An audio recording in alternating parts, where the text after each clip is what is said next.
Hello વિદ્યાર્થી મિત્રો, કેમ છો? મજામાં હશો? આપણે unit number 6 I love you teacher છે એને કન્ટિન્યુ કરીએ છીએ. અહીંથી ફકરો શરૂ કરીએ છીએ. અહીંથી આઈ ડેવલપ્ડ ગ્રેટ કોન્ફિડન્સ. આઈ ડેવલપ્ડ મેં વિકસાવ્યો, ગ્રેટ ખૂબ જ, કોન્ફિડન્ટ આત્મવિશ્વાસ, મારો આત્મવિશ્વાસ ખૂબ જ વિકસ્યો. એન્ડ આઈ ઇવન વિઝિટેડ, અને મેં ઇવન એટલે પણ, વિઝિટેડ એટલે મુલાકાત લીધી, અને મેં પણ મુલાકાત પણ લીધી. કેટલો કોન્ફિડન્ટ એનો વિકસ્યો કે એણે મુલાકાત લીધી. ધ પ્રેસિડેન્ટ એટલે પ્રેસિડેન્ટ ક્લેવલેન્ડની એટ ધ વ્હાઇટ હાઉસમાં, અને મેં વ્હાઇટ હાઉસમાં ક્લેવલેન્ડની નામના પ્રતિનિધિની મુલાકાત પણ લીધી.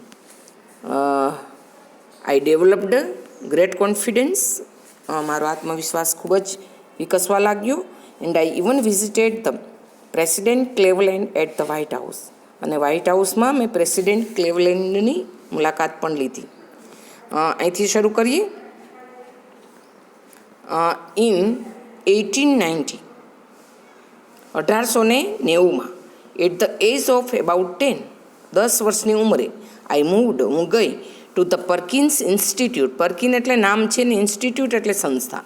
હું પર્કિન્સ સંસ્થામાં ગઈ. ઈસવીસન 1890માં 10 વર્ષની ઉંમરે, એટલે 10 વર્ષ પહેલાં તો એણે વ્હાઇટ હાઉસમાં ક્લેવલેન્ડ પ્રેસિડેન્ટની મુલાકાત પણ કરી લીધી. અને 1890માં 10 વર્ષની ઉંમરે, આંધળી બેરી મૂંગી છોકરી 10 વર્ષની ઉંમરે મૂવડ ટુ પર્કિન્સ ઇન્સ્ટિટ્યૂટ, પર્કિન નામની સંસ્થામાં ગઈ. Here my teacher Annie Sullivan continued એટલે ચાલુ રાખવું. કન્ટિન્યુડ એટલે શું? ચાલુ રાખવું. કન્ટિન્યુડ ચાલુ રાખ્યું ટુ ટીચ મી, મને ભણાવવાનું. Here my teacher Annie Sullivan continued to teach me, અહીંયા મારા શિક્ષક એની સુલેવાને મને ભણાવવાનું ચાલુ રાખ્યું. I could make friends with other blind children here, અહીંયા હું બીજા કેટલાય અંધ બાળકો સાથે મૈત્રી કરી શકી. Here I could make friends with other blind children, અહીંયા હું કેટલાય આંધળા બાળકો સાથે, અંધ બાળકો સાથે મૈત્રી કરી શકી. માય લોનલીનેસ, મારી એકલતા બિગેન શરૂ થઈ, ટુ ડિસઅપિયર એટલે અદૃશ્ય થવાની. મારી એકલતા અદૃશ્ય થવાની શરૂ થઈ. મારી એકલતા છે એ અદૃશ્ય થઈ. And my progress of learning, અને પ્રોગ્રેસ ઓફ લર્નિંગ, મારો વિકાસ ઓફ લર્નિંગ શીખવાનો, ઇમ્પ્રૂવડ સુધર્યો, ક્વાઇટ વેલ તદ્દન સારી રીતે. અને મારો શીખવાનો જે વિકાસ છે, મારો શીખવાની જે પદ્ધતિ છે એ તદ્દન ઇમ્પ્રૂવ થઈ, તદ્દન સુધરી ગઈ. I learn Latin, German and arithmetic, હું લેટિન, જર્મન અને એરિથમેટિક શીખી. ફરીથી જઈએ અહીંથી.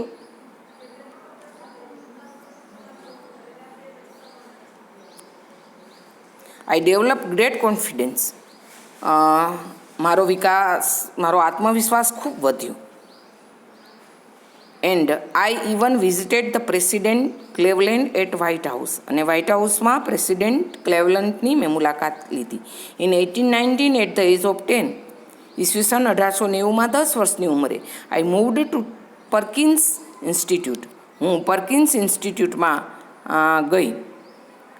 Here my teacher Annie Sullivan continued to teach me, અહીંયા મારા શિક્ષક એની સુલેવાને મને ભણવાનું ચાલુ રખાવ્યું. I could make friends with other blind children here, હું અહીંયા બીજા કેટલાય અંધ બાળકો સાથે મૈત્રી કરી શકી. My loneliness begins to disappear, મારી એકલતા છે એ અદૃશ્ય થઈ. And my progress of learning improved quite well, અને મારા શીખવાની જે પદ્ધતિ છે એમાં તદ્દન સુધારો થયો, ખૂબ જ સારી રીતે એમાં સુધારો આવ્યો. આઈ લર્ન્ટ, હું શીખી. લેટિન, જર્મન એન્ડ એરિથમેટિક, હું લેટિન, જર્મન અને ગણિત શીખી. હવે સેકન્ડ પેરેગ્રાફ છે એ આપણે અહીંથી શરૂ કરીએ. ઇન 1896, ઈસવીસન 1896માં, ઇન 1896, ઈસવીસન 1896માં, 90માં એ 10 વર્ષની હતી, એટલે કે 1896માં એ 16 વર્ષની થઈ. I moved in to Cambridge school for young ladies in Massachusetts. ઈસવીસન 1896માં 16 વર્ષની ઉંમરે હું કેમ્બ્રિજ સ્કૂલ કે જે યંગ લેડી માટે હોય છે અને ક્યાં આવેલી છે તો કે માસેચ્યુસેટ્સમાં આવેલી કેમ્બ્રિજ સ્કૂલ કે જે યંગ લેડી માટે હોય, યુવાન છોકરીઓ માટે હોય, એમાં હું ગઈ. કઈ સાલમાં ગઈ તો કે 1896માં, કે જ્યારે હું 16 વર્ષની હતી. This was really great achievement for a lady like me. This was great, really, ખરેખર, ગ્રેટ, ખૂબ જ, અચીવમેન્ટ, સિદ્ધિ હતી, for a lady like me, મારા જેવી સ્ત્રી માટે આ ખૂબ મોટી સિદ્ધિ હતી. શું કામ મોટી સિદ્ધિ હતી? બિકોઝ, કારણ કે હુ વોઝ બ્લાઇન્ડ, કે જે આંધળી હોય, ડીફ, મૂંગી હોય, આંધળી હોય, એન્ડ કુડ બારેલી, અને ભાગ્યે જ પ્રોડ્યુસ, બોલી શકતી હોય, સાઉન્ડ ફોર કોમ્યુનિકેશન, વાતચીતના માંડ થોડાક શબ્દો બોલી શકતી હોય. કોમ્યુનિકેશન એટલે વાતચીત. મારા જેવી લેડી માટે એક મહાન સિદ્ધિ હતી. શું કામ મહાન સિદ્ધિ હતી? શું કામ એ નહીં કે તે આંધળી હતી, મૂંગી હતી, એન્ડ કુડ બારેલી, અને ભાગ્યે જ પ્રોડ્યુસ, કરી શકતી હતી, સાઉન્ડ, અવાજ, ફોર કોમ્યુનિકેશન, વાતચીત, અને ભાગ્યે જ વાતચીત કરી શકતી હતી. એવી મારા જેવી સ્ત્રી માટે આ સૌથી મોટી સિદ્ધિ ગણાતી હતી. મારા જેવી સ્ત્રી માટે રિયલી ગ્રેટ અચીવમેન્ટ. મારા જેવી સ્ત્રી માટે કેમ્બ્રિજ શાળામાં, કેમ્બ્રિજ કોલેજમાં દાખલ થવું એ મારા જેવી લેડી માટે સિદ્ધિ ગણાતી, અચીવમેન્ટ ગણાતું હતું. એટલા માટે અચીવમેન્ટ ગણાતું હતું કારણ કે હું આંધળી હતી, બહેરી હતી, અને માંડ ભાગ્યે થોડાક શબ્દો, કોમ્યુનિકેશન એટલે વાતચીતના, કાઢી શકતી હતી. I began writing poems and stories. મેં અહીંયા આવીને કાવ્યો અને વાર્તાઓ લખવાનું શરૂ કર્યું. I began writing poems and stories. મેં વાર્તાઓ અને કાવ્યો લખવાનું શરૂ કર્યું. Shortly before my examination. બરોબર મારી પરીક્ષાને થોડાક દિવસો પહેલાં જ. I lost my father. મેં મારા પિતાજીને ગુમાવ્યા. બરોબર પરીક્ષાને થોડાક દિવસની જ વાર હતી અને મારા પિતાજીનું મૃત્યુ થયું. આપણે ફરીથી જઈએ અહીંથી. ઇન 1896, ઈસવીસન 1896માં, I moved into Cambridge School for Young Ladies in Massachusetts. માસેચ્યુસેટ્સમાં આવેલી યંગ લેડી માટેની કેમ્બ્રિજ શાળામાં હું દાખલ થઈ. This was really a great achievement for a lady like me. મારા જેવી સ્ત્રી માટે આ સૌથી મહાન સિદ્ધિ હતી. એટલા માટે બિકોઝ કે હુ વોઝ બ્લાઇન્ડ, કે આંધળી હતી, ડીફ, બહેરી હતી, and could barely produced sound for communication, અને વાતચીતના માંડ થોડાક શબ્દો ઉચ્ચારી શકતી હતી. I began writing poems and stories. મેં કાવ્યો અને વાર્તાઓ લખવાનું શરૂ કર્યું. Shortly before my examination. બરોબર મારા પરીક્ષાના થોડાક દિવસો પહેલાં જ. I lost my father. મેં મારા પિતાજીને ગુમાવ્યા.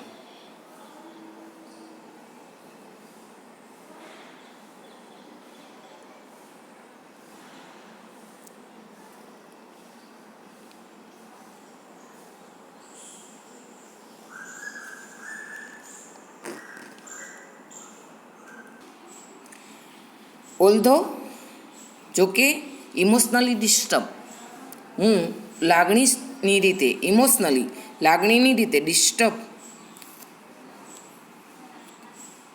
થયેલી હતી. ઇમોશનલી એટલે લાગણીની રીતે.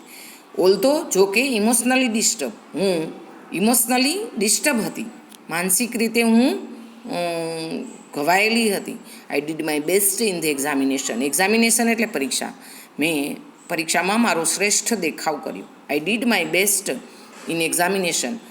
પરીક્ષામાં મેં મારો શ્રેષ્ઠ દેખાવ કર્યો. My teacher could not a company. A company એટલે સંગાથ આપવો. My teacher could not a company. મારા શિક્ષક મને સંગાથ આપતા ન હતા. Into the examination hall. પરીક્ષાના હોલમાં મારા શિક્ષક મારી સંગાથે આવતા ન હતા. There a teacher. ત્યાં એક શિક્ષક હતા. સ્પેલ્ડ, તે લખતા હતા.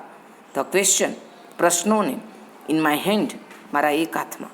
ત્યાં એક શિક્ષક હતા જે પ્રશ્નો મારા એક હાથમાં લખતા હતા.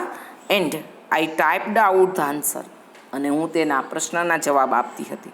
મારા શિક્ષક એની સુલેવાન છે એ મારી સાથે પરીક્ષા હોલમાં આવતા ન હતા, પરંતુ ત્યાં એક બીજા શિક્ષક હતા કે જે મારા હાથમાં પ્રશ્નો લખતા હતા અને હું ટાઈપિંગથી તેના જવાબ બીજા હાથેથી હું ટાઈપિંગ કરી અને તેના જવાબ આપતી હતી. વહેન ધ રિઝલ્ટ વોઝ ડિક્લેર્ડ, જ્યારે પરિણામ જાહેર થયું, ડિક્લેર્ડ એટલે જાહેર થવું, જ્યારે પરિણામ જાહેર થયું ત્યારે I was so full of જોય, મને એટલો આનંદ થયો ટુ હિયર ધેટ, એ જાણીને, એ સાંભળીને કે I had passed the all subject, કે હું બધા જ વિષયોમાં પાસ થઈ ગઈ છું. જ્યારે પરીક્ષાનું પરિણામ જાહેર થયું ત્યારે મને એ જાણીને ખૂબ જ આનંદ થયો કે હું બધા જ વિષયોમાં પાસ થઈ ગઈ છું. અહીંથી ફરીથી જઈએ. ઓલ્ધો ઇમોશનલી ડિસ્ટર્બ, જો કે હું માનસિક રીતે પડી ભાંગી હતી, છતાં I did my best in the examination, મેં મારું શ્રેષ્ઠ કાર્ય પરીક્ષામાં કર્યું. My teacher could not accompany me to the examination hall, મારા શિક્ષક મને પરીક્ષા ખંડમાં સંગાથ આપતા ન હતા. There a teacher spelled out a question in my hand, ત્યાં એક શિક્ષક હતા કે જે મારા હાથમાં પ્રશ્નો લખતા હતા. And I typed out the answer, અને હું તેના જવાબ ટાઈપ કરતી હતી બીજા હાથથી. When the result was declared, જ્યારે પરિણામ જાહેર થયું ત્યારે I was so full of joy to hear that, એ જાણીને મને ખૂબ જ આનંદ થયો ધેટ કે I had passed all the subject, કે મેં બધા જ વિષયો છે એમાં પાસ કરી લીધા છે, ઉત્તીર્ણ થઈ ગઈ છું, હું બધા જ વિષયોમાં પાસ થઈ ગઈ છું. જો વિદ્યાર્થી મિત્રો, આંધળી બેરી મૂંગી કશું જ ન જાણતી 16 વર્ષની દીકરી છે એ એક હાથમાં લખે કોઈક સ્પર્શથી પરીક્ષા આપીને બધા જ વિષયો પાસ કરે. ભગવાને આપણે બધા જ અંગો આપ્યા છે, છતાં પણ આપણે ઉતારવાની તસ્દી નથી લેતા. અમે લોકો કેટલી મહેનત કરીને વિડીયોઝ ઉતારીએ છીએ, જોવાની તસ્દી નથી લેતા. અમે લોકો કેટલું રાઇટિંગ કરીને નોટબુકમાં પહેલાં રાઇટિંગ કરી, લાલ લાઇનિંગ દોરીને ગ્રામરના અને રાઇટિંગના મુદ્દા તમને સમજાવીએ છીએ. તમે લખવાની તસ્દી પણ નથી લેતા.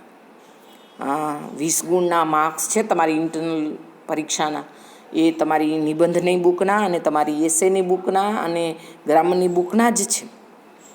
હજુ પણ તમે ન ઉતાર્યું હોય તો યુટ્યુબના વિડીયો બધા જ આપણી ચેનલમાં છે જ. જૂના પણ બધા જ વિડીયો છે સચવાયેલા. બધાના ફોટા પણ વોટ્સઅપમાં અમે શેર કર્યા છે જ્યારે એ ભણાવ્યું છે ત્યારે, છતાં પણ આપણે ઉતાર્યું નથી. કેટલા બધા વિદ્યાર્થીઓએ નોટ્સ જ નથી ઉતારી. તો વિદ્યાર્થી મિત્રો, આઈ અપીલ યુ કે તમે તમારી નોટબુક છે ઇંગ્લિશની, ગ્રામરની અને એસેની એ પૂરી કરી લેશો. હજુ એક ફકરો છે એ આપણે પૂરો કરીએ. I remember my first day at the Radcliffe college in 1900 સાલની રેડક્લિફ કોલેજનો, હવે કોલેજમાં દાખલ થઈ એનો ફર્સ્ટ ડે એટલે કે પહેલો દિવસ મને યાદ છે. હવે મને 1900 સાલનો રેડક્લિફ કોલેજ જવાનો મારો પહેલો દિવસ બરોબર યાદ છે. I knew there wear challenge, હું જાણતી હતી કે ત્યાં પડકારો ખૂબ છે. ઇન માય વે, મારા રસ્તામાં.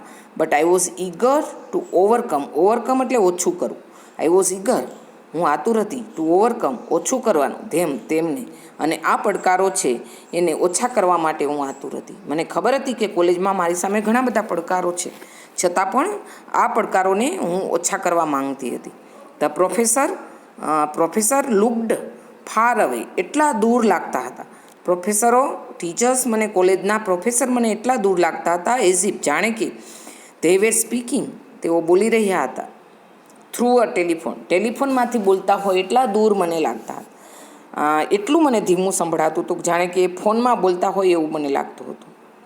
The lectures were spelled into my palms, જે પ્રોફેસર બોલે એ લેક્ચરને, એ સ્પીચને સ્પેલ લખવામાં આવતી ઇન્ટુ માય પામ્સ, મારી હથેળીમાં, એઝ રેપિડલી, એટલા ઝડપથી પોસિબલ, જેટલું શક્ય બને એટલી ઝડપથી આ લેક્ચર મારા એક હાથમાં લખવામાં આવતું. કારણ કે હું સાંભળી તો શકતી નહોતી. એટલે મારા ટીચર છે એ પ્રોફેસર જે બોલે એ બધું મારી હથેળીમાં ફટફટ ફટફટ, કારણ કે કોઈ બોલે ને સાદી રીતે લખીએ તોય ન પહોંચી શકીએ, તો હથેળીમાં તો કેવી રીતના પહોંચી શકે. છતાં પણ મારા શિક્ષક છે એ પ્રોફેસર જે કાંઈ બોલે એને મારી હથેળીમાં એઝ રેપિડલી એઝ પોસિબલ, જેટલું ઝડપથી બને એટલી ઝડપથી લખતા હતા. I would note down whatever I remember, અને એનાથી હું નોટ ડાઉન કરતી, હું લખતી ક્યારે, વોટ એવર આઈ રિમેમ્બર, મને જેટલું યાદ રહેતું ત્યારે. ક્યાં જઈને? When I went back home, હું ઘરે પાછી જતી ત્યારે. હું ઘરે પાછી, જો કોલેજમાં લેક્ચર ભરે એના શિક્ષક એની હથેળીમાં લખે, અને એ હથેળીમાં લખેલું એને જેટલું યાદ રહે એટલું એ ઘરે જઈ અને પછી લખે, એની નોટબુકમાં ઉતારે. અને એ આંધળી રીતે લખે, કાંઈ સૂઝતું ન હોય એ રીતે એ લખે. માંડ બોલી શકતી, માંડ થોડાક શબ્દો સાંભળી શકતી આ દીકરી હેલન એ કઈ રીતે ભણે છે વિદ્યાર્થી મિત્રો. આનાથી ઉત્તમ પાઠ આપણા એક્ઝામ્પલ માટે કયો હોઈ શકે કે કેટલી કઠણાઈઓ, કેટલા ચેલેન્જીસ એની સામે આવે છે, છતાં પણ એ હાર માનતી નથી, અને જેટલા ચેલેન્જ આવે એને ઓવરકમ કરે છે, ઓછા કરે છે, અને આગળ ને આગળ ભણે છે. આ ફકરો આપણે ફરીથી લઈએ એકવાર. I remember my first day at Radcliffe college in 19. મને 1900 સાલનો રેડક્લિફ કોલેજનો મારો પહેલો દિવસ યાદ છે. I knew there were challenges in my life way. મને ખબર છે કે મારા રસ્તામાં ઘણા પડકારો છે, but I was eager to overcome ધેમ.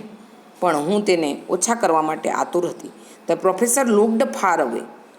મને પ્રોફેસરો એટલા દૂર લાગતા હતા. As if they were speaking through telephone. જાણે કે તે ટેલિફોનમાં બોલતા હોય એવું લાગતું હતું. The lecture were spelled into my palms as rapidly as possible. બધા જ લેક્ચર્સને મારી હથેળીમાં જેટલું શક્ય બને એટલું ઝડપથી લખતા હતા. I would note down whatever I remember, અને મને જેટલું યાદ રહેતું હતું એ બધું હું નોટ ડાઉન કરતી હતી, લખતી હતી. ક્યાં જઈને? વહેન આઈ વેન્ટ બેક હોમ, જ્યારે હું ઘરે પાછી જતી હતી. કોલેજમાં જ લખતી નહોતી, કોલેજમાં તો એની હથેળીમાં જ લખાતું હતું, પણ પછી એને કેટલું યાદ રહ્યું એટલું બધું તે નોટ ડાઉન કરતી હતી. આટલી કઠણાઈઓ છતાં એ ભણી આટલું, શીખી બધું. તો આપણી પાસે તો બધું જ છે, આપણે શીખવું જોઈએ, આપણે ટાઈમસર આપણી નોટ્સ છે એ લખી લેવી જોઈએ. અહીંયા સુધી રાખીએ વિદ્યાર્થી મિત્રો. આવજો બેટા.